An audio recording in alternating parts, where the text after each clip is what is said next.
আসসালামু আলাইকুম। কিছু কথা বলি।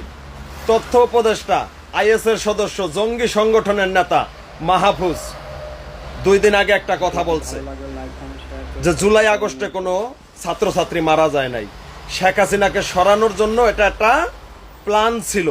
এটা মাহফুজ নিজের মুখে স্বীকার করেছে। একটু প্রুফ করে দেখবেন, চেক করে দেখবেন মাহফুজ কি বলে। অথচ এই জঙ্গি সংগঠন, এই রব্য রাজাকারের নাতিপুতিরা 3,500 পুলিশ।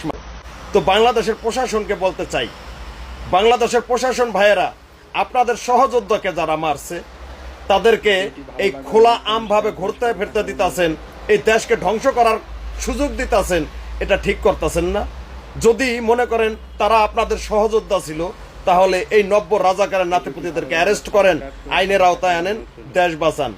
আর এই দেশ ধ্বংস করে দিছে, দেশ বিক্রি করে ফেলাইছে। শুধু ইউনুস সেন্ট মার্টিন দ্বীপ বিক্রি করছে, চিটাগাং পোর্ট বিক্রি করছে, মায়ানমারের সাথে করিডোর বানায়া দিছে ক্ষমতায় থাকার জন্য।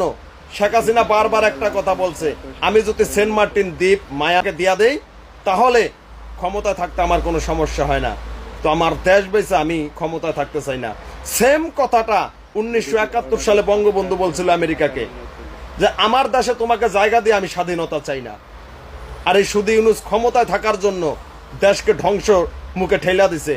আর এই দেশ অতি তাড়াতাড়ি ওই ফিলিস্তিনের মতো হবে, কারণ এই দেশ ওই আমেরিকা ইসরায়েলের হাতে দেওয়া দিচ্ছে।